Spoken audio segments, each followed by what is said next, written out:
will be the biggest thing to come along since TV was invented. The buzz on this product is that strong. PlayStation 2. PlayStation 2. Newest, fastest video game system ever.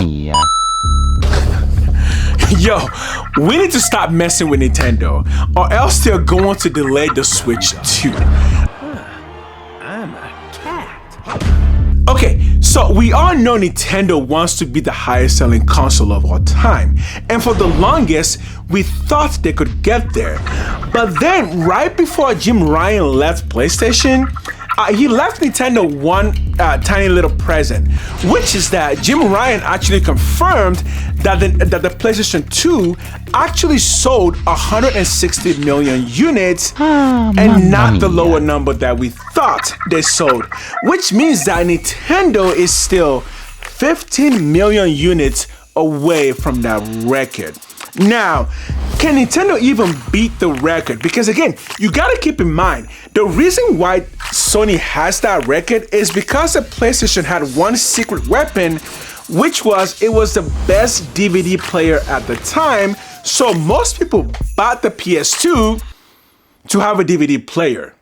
So that's why the number is so high. Now, could Nintendo even get there? Now, Nintendo has 3 Switches on the marketplace: the regular Switch, the Lite Switch, and the OLED Switch. Now, here's the tricky part.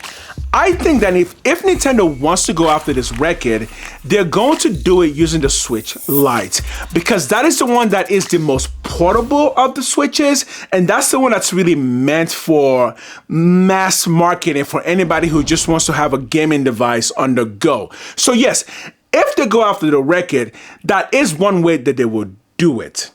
But can the Switch Lite even sell 15 million more units? And if they could, well, what would that actually entail? And here, I don't think the news is good. I think if Nintendo really wants to go after that record, it's going to make a lot of gamers like myself mad, because what they're going to do isn't really going to be favorable. So what can Nintendo do?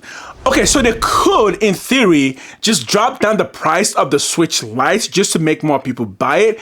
But with the Switch 2 coming, there's a good chance that most people will just kind of wait for that. So that's why I said, again, if we keep messing with Nintendo, they might just delay the Switch 2 again just to give themselves more time to sell more Switch units in hopes of beating that particular record. But the other thing they could do, and I think they probably will do this, and I've been saying this for really a long time, so when it happens, you should not be surprised.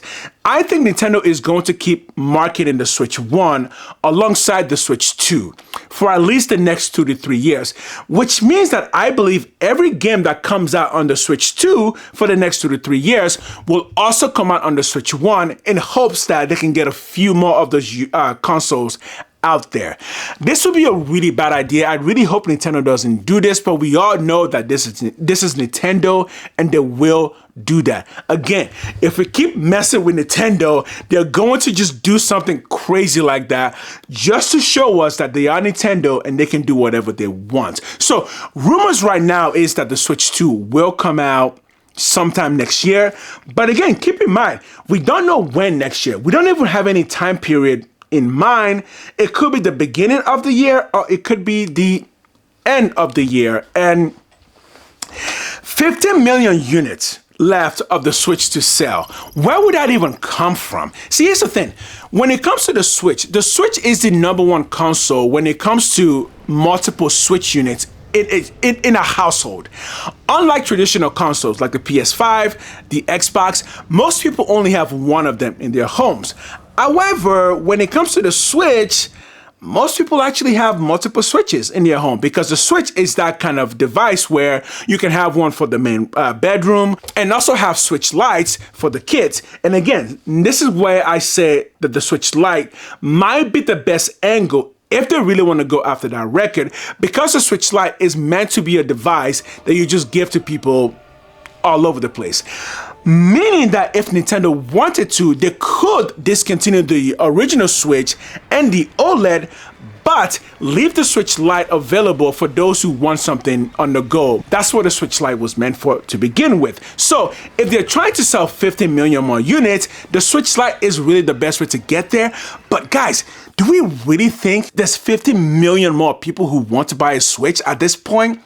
Honestly, I don't think there is. So I don't see any way that Nintendo could beat that record without having to do something that's probably going to piss off a vast majority of their player base. So, needless to say, I think the 160 million units sold will remain a PlayStation record. I don't think the Switch is going to be able to beat it. I just don't know how they're going to get the buyers for that, even if they try. Now, there's a few more angles. So there's another Pokemon game coming. So, and we know for at least when it comes to Pokemon, do not expect Nintendo to make Pokemon only for the Switch 2. In fact, I would not be surprised if Pokemon is the one game that continues to come out on the Switch 1 and the Switch 2 for 5 years, because that's kind of their thing. And again, when the Switch 2 comes out, remember, there's probably going to be a brand new Mario Kart game. Do you really think Mario Kart is only going to be on the Switch 2? No, I don't. I think the next Mario Kart will be on the Switch 1 as well. So there is angles for them to sell more Switches, but I'm going to have to conclude I don't think they'll be able to beat that record. I'll keep you guys updated on where the numbers are. Right now, 145 to 160. I do not see this happening, even if Nintendo really, really wants to beat that record. I just don't see it happening.